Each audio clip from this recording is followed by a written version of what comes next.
I know I mentioned this earlier, but did you see the whole thing with the DOJ banning employees from interacting with or being members of the American Bar Association, designating it as a radical activist group?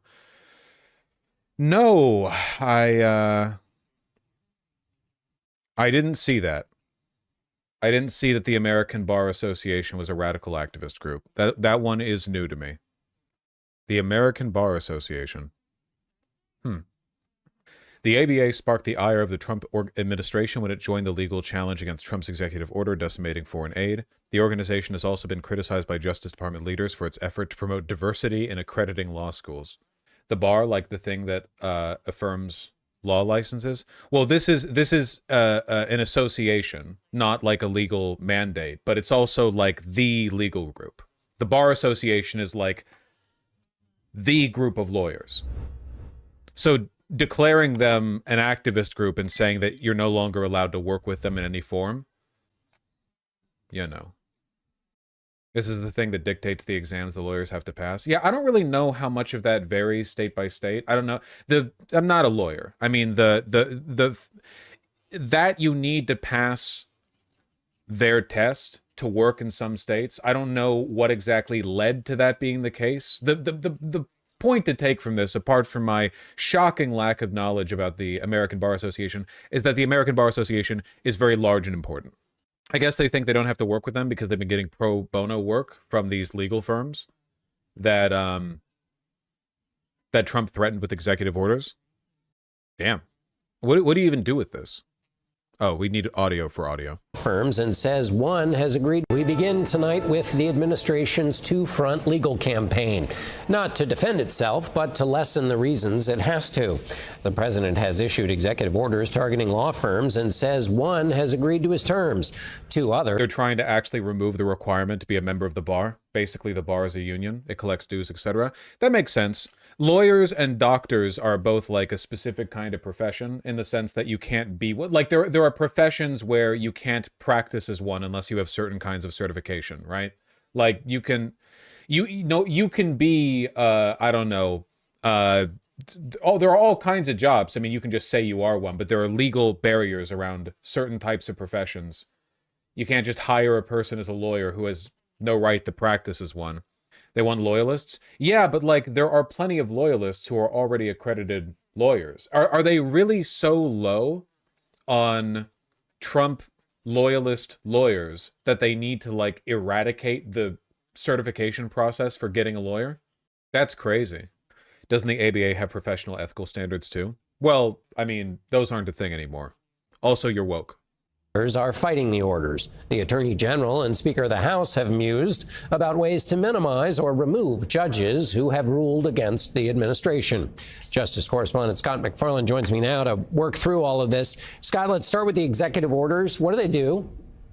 In some cases, they strip these major law firms of the security clearances needed and used by the attorneys. In other cases, it strips the law firms of the ability to do work in government buildings or do work with government clients. That sounds pretty arcane, John, but the law firms argue that's a death sentence for a law firm to not be able to do business with the government or not have a security clearance. And the law firms say the president knows that, is trying to knock them out of business. He's making the argument in the executive orders that the law firms are politicized or engaged in lawfare. They deny that accusation, but say even so, that's a violation of the First Amendment. The government cannot be knocking out businesses based on the political nature of speech.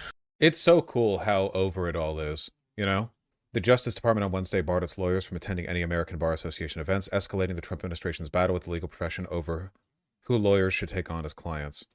Like, you realize, like, we're getting awfully close to just automatic disbarment of lawyers and judges who do anything contrary to the wishes of the administration. We're getting increasingly close to just you need to be a conservative and pro-Trump to practice law in any governmental function. It's essentially what they're trying to do.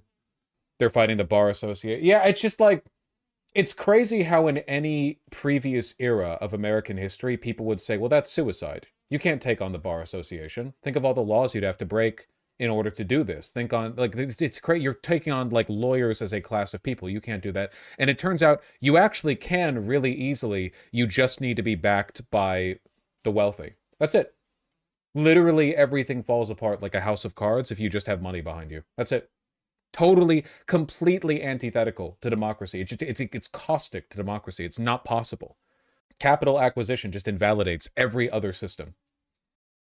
In a memo, the Deputy Attorney General, Todd Blanche, said that the Bar Association was, quote, free to litigate in support of activist causes, but the department's employees must conduct themselves in a manner that does not undermine or appear to undermine the department's core mission of administering justice in a fair, effective, and even-handed manner. What? The department, Mr. Blanche wrote, will no longer use taxpayer funds to pay for any travel to or engagement with ABA events.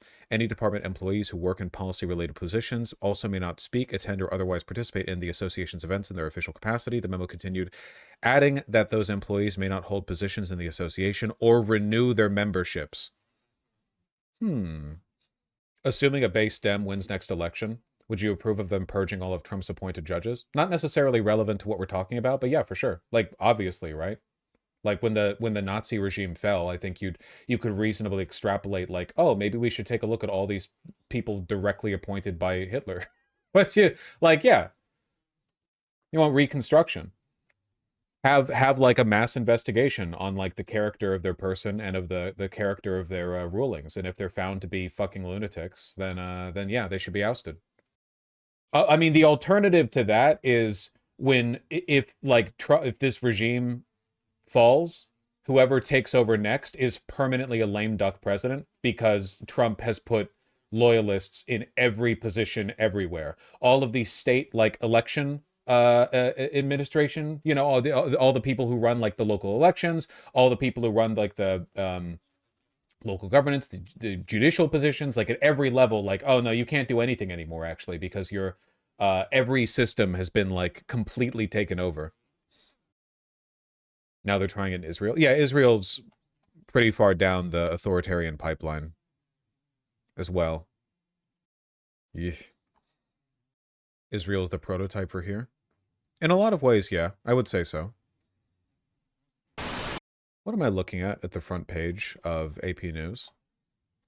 An emboldened anti-abortion faction wants women who have abortions to face criminal charges. That's cool.